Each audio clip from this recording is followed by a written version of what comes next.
Eh mec, Ouais? tu trouves pas que Stephen Curry c'est un peu le meilleur? Genre en fait il est beaucoup trop chaud au tir et tout, non? T'as pas tort, mais tu connais pas Ray Allen. Raki? Ray Allen, mec, le meilleur shooter de l'histoire.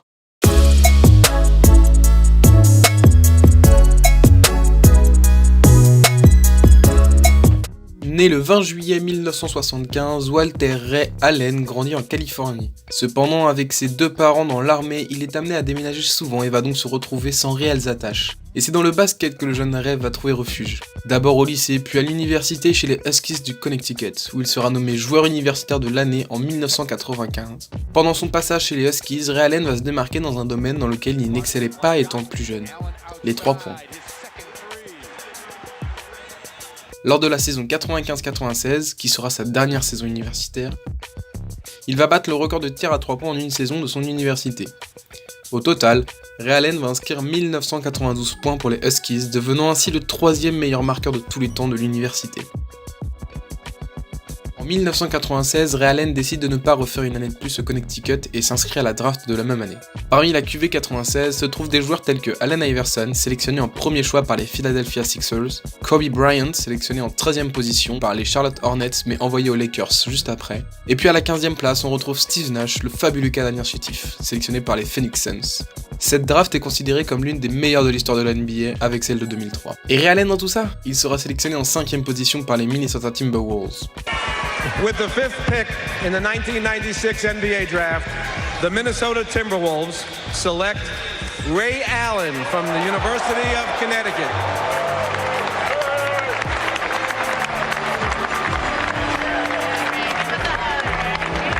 Et tout comme Kobe Bryant, Ray Allen ne portera jamais le maillot des Timberwolves, puisque la franchise du Minnesota décide de l'échanger aux Milwaukee Bucks en échange de Stephen Marbury juste après sa draft.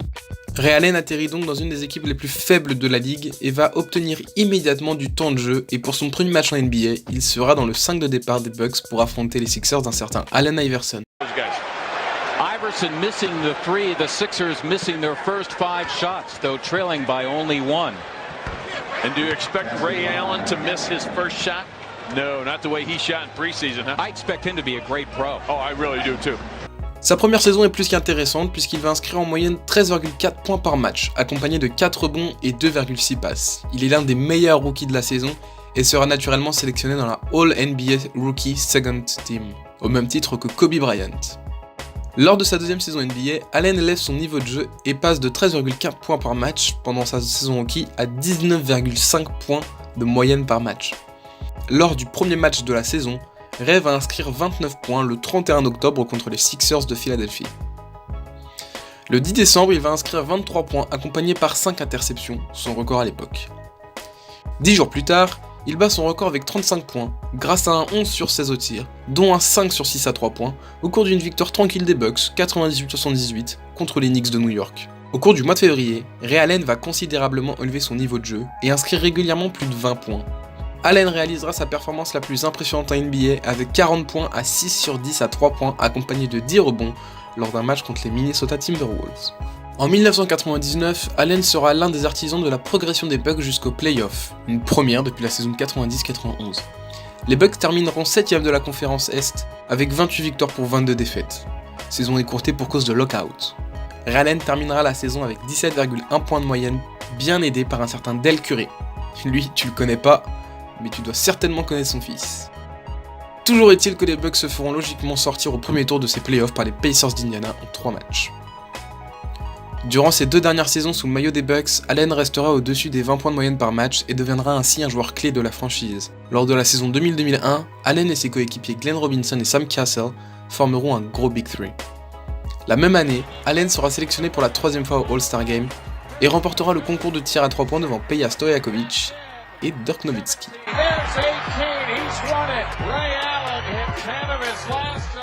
Quelques jours à peine après le All-Star Game, Allen réalisera son premier triple-double de sa carrière. Au minimum 10 unités en points, rebond, passe, interception ou contre, dans 3 de ces catégories, généralement points, rebond et passes. Avec 20 points, 11 passes et 10 rebonds. Le 14 avril suivant, Allen battra son record de points en carrière avec 47 points inscrits face à Charlotte, ce qui en fera le 2e meilleur scoreur de l'histoire des Bucks à l'époque, après les 50 points de Kareem Abdul-Jabbar le 19 janvier 1975. Au cours de ce match, Ray Allen établira également un record de tirs à 3 points avec 10 tirs réussis sur 14 tentés. A la fin de l'exercice 2000-2001, les Bucks de Ray atteindront la deuxième place de la conférence Est, derrière les Sixers d'Allen Iverson, encore lui, avec 52 victoires pour 30 défaites. En play-off, les Bucks n'auront pas de mal à se défaire des Orlando Magic au premier tour, une solide victoire 3-1. Néanmoins, les choses vont être nettement moins roses pour le deuxième tour. Bien que les Bucks mènent rapidement la série 2-0 grâce à un Ray Allen somptueux, 26 points pour le premier match et 28 dans le deuxième, les Hornets vont enchaîner 3 grosses victoires dans le sillage d'un Jamal Mashburn monstrueux, 25,4 points de moyenne sur la série.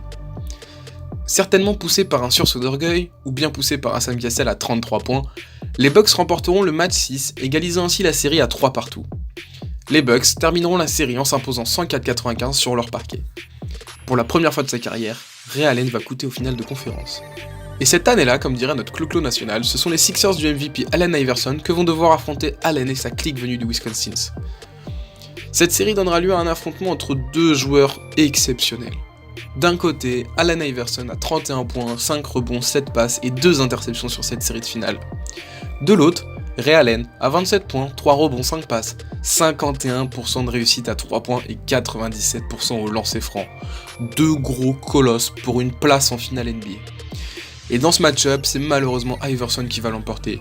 Non pas sur le plan des statistiques, mais c'est bel et bien les Sixers qui vont sortir victorieux de cette série qui ira quand même jusqu'au match 7. Cependant, les relations entre l'entraîneur des Bucks, George Karl, et Ray Allen sont de plus en plus tendues. Et c'est dans ce climat devenu beaucoup trop tendu que Ray Allen sera logiquement poussé vers la sortie. Il fait alors ses valises et débarque du côté de Seattle pour la saison 2002-2003. Lors de son passage du côté des Supersonics, Ray Allen assume son statut de star. Pendant ces 5 saisons, Allen va tourner à 23 points ou plus de moyenne par match. Et entre 2005 et 2007, il va inscrire 25 points de moyenne par match. Malheureusement, Allen ne retournera jamais en finale de conférence sous le maillot des Sonics, s'arrêtant en demi-finale de conférence en 2005, battu par les Spurs de Parker et Duncan, futurs champions NBA. Après son excellente saison 2004-2005, Ray Allen est en dernière année de contrat et est sur le point de devenir agent libre. De nombreuses franchises sont intéressées par l'arrière All-Star, comme Cleveland, Atlanta, Chicago et les Los Angeles Clippers. Néanmoins, malgré les avances des différentes franchises, Allen décide de rester à Seattle et signe en juin 2005 l'un des plus gros contrats de l'histoire de la NBA pour 85 millions de dollars sur 5 ans. Lors de la saison 2005-2006, Ray Allen va battre le record de paniers à 3 points en une saison en inscrivant 269 paniers. Record battu 4 années consécutives par Stephen Curry entre la saison 2012-2013 et 2016-2017. Un soir de janvier 2007, Allen va même inscrire 54 points lors d'une victoire après prolongation contre Utah, son record en carrière.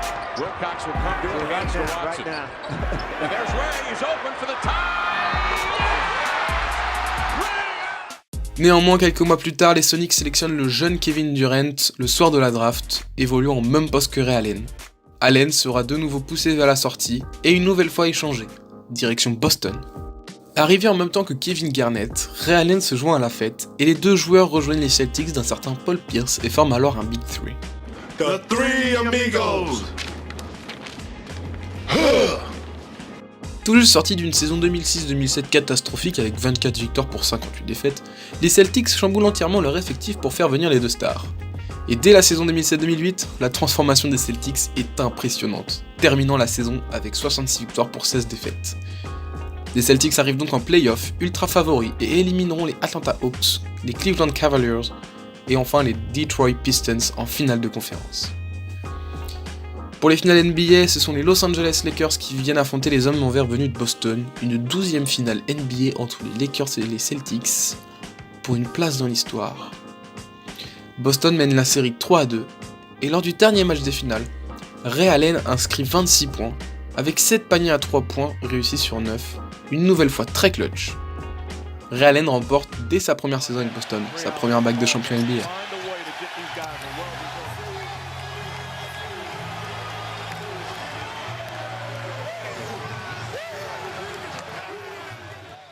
Allen retournera en finale 2 ans plus tard, et de nouveau face aux Lakers. Mais ils s'inclineront cette fois.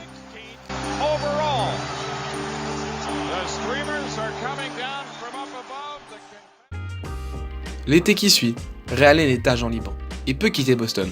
Mais il va décider de rester et inscrire un peu plus son nom dans l'histoire de la NBA, en battant le record NBA à 3 points détenu jusqu'alors par Reggie Miller.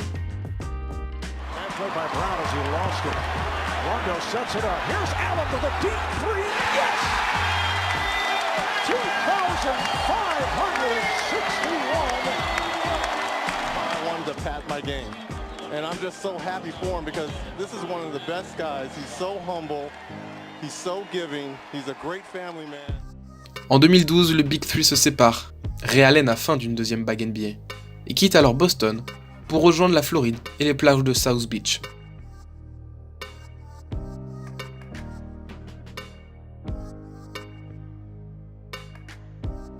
Ray Allen quitte le Big Three bostonien pour rejoindre celui formé par Dwayne Wade, LeBron James et Chris Bosh au Miami Heat. En rejoignant le Heat, Allen réduit de moitié son salaire, et dès sa première saison sous le maillot du Heat, il retourne en finale et affronte les San Antonio Spurs. Il se fera remarquer avec une merveille de tir connu comme le shoot le plus clutch de l'histoire lors du Game 6 des finales.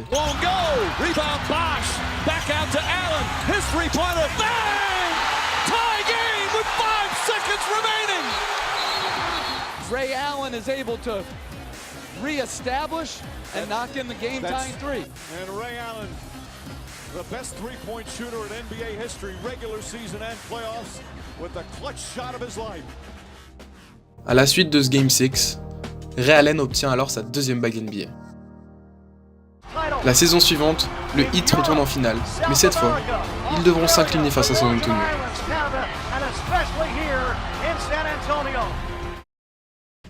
Ray Allen dispute alors son dernier match NBA à l'issue de ces finales, et 2 ans plus tard, il annonce sa retraite définitive par une simple lettre d'adieu qu'il s'est écrite à lui-même, avec des mots simples mais forts.